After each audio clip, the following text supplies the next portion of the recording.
MaaT Pharma a pour objectif de commercialiser MaaT13 dans une maladie que l'on appelle la GVHD. La GVHD, en anglais, ça veut dire Graft versus Host Disease. En français, c'est le rejet de greffe de cellules souches. Typiquement, nous allons faire une greffe de cellules souches chez des patients atteints d'une leucémie. Et malheureusement, une partie d'entre eux vont développer un rejet de greffe de cellules souches. Nous allons nous intéresser aux patients qui ont reçu 2 lignes de traitement pour traiter ce rejet de greffe de cellules souches. Donc nous sommes sur des patients dits de 3e ligne. La maladie que nous visons est donc la GVHD en 3e ligne. Ce sont des patients avec un pronostic très sombre. Environ la moitié des patients vont décéder dès le 1er mois. Donc on est vraiment sur un besoin médical très important. Le médicament MaaT13 a donc été évalué dans cette pathologie, dans cette indication, et nous avons obtenu les résultats de phase 3 un petit peu plus tôt dans l'année, en janvier 2025. Nous avons été vraiment très contents de voir les résultats puisqu'ils ont surpassé nos attentes en termes de calculs statistiques a priori, et nous avons eu donc une amélioration de la survie des patients très significative. Quand je dis très significative, on rapporte une survie à 1 an de 54%, là où les données historiques nous évoquent plutôt un chiffre de 15%.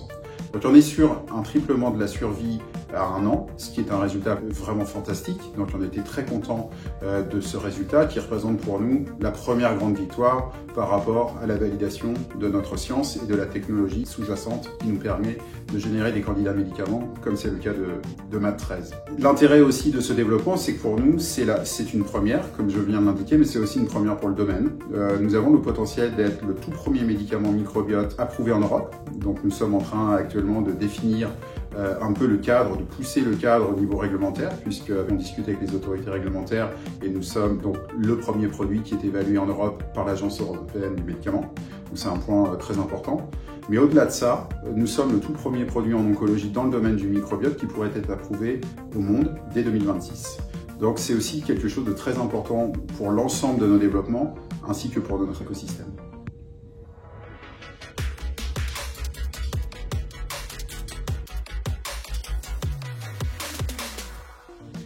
MaaT13 est donc notre tout premier produit dans cette maladie 3e ligne GVHD. Nous avons aussi d'autres produits en cours de développement. Nous en avons 2 autres, MaaT33 et MaaT34. MaaT33, tout d'abord, va être utilisé pour tous les patients qui reçoivent une transplantation de cellules souches. C'est un essai clinique qui est en cours.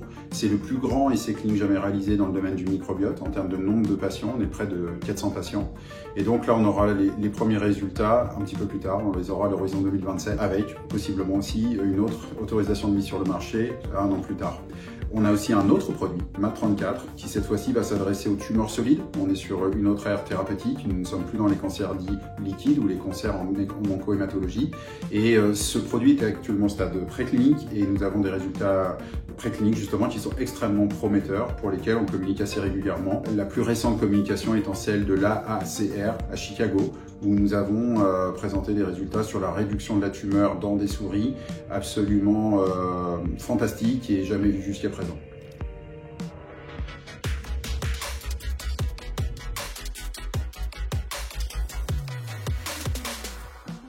Donc les prochaines étapes de développement vont être très importantes puisque nous devons obtenir l'autorisation de mise sur le marché en Europe. Nous souhaitons également pénétrer le marché américain. Donc nous allons aussi travailler avec le produit MaaT13 sur l'extension vers les États-Unis avec, je l'espère, beaucoup d'informations en cette année 2025. Tout ceci va venir avec des besoins de financement. Aujourd'hui, avec notre conseil d'administration, on a développé une stratégie qui permet de se financer jusqu'à l'automne 2025, plus précisément en octobre 2025. Il faudra aussi qu'on se refinance au-delà, et c'est là où les résultats qu'on attend sur l'enregistrement en Europe, mais également sur l'extension aux États-Unis, vont être très importants pour pouvoir continuer de financer l'entreprise. Et de ce fait, on regarde plusieurs options, des partenariats avec des sociétés pharmaceutiques, des financements non dilutifs, et pourquoi pas revenir vers les marchés à une occasion ultérieure pour pouvoir refinancer l'entreprise. Aujourd'hui, nous avons vraiment confiance dans notre plan de financement qui va nous permettre d'aller jusqu'à l'enregistrement en Europe.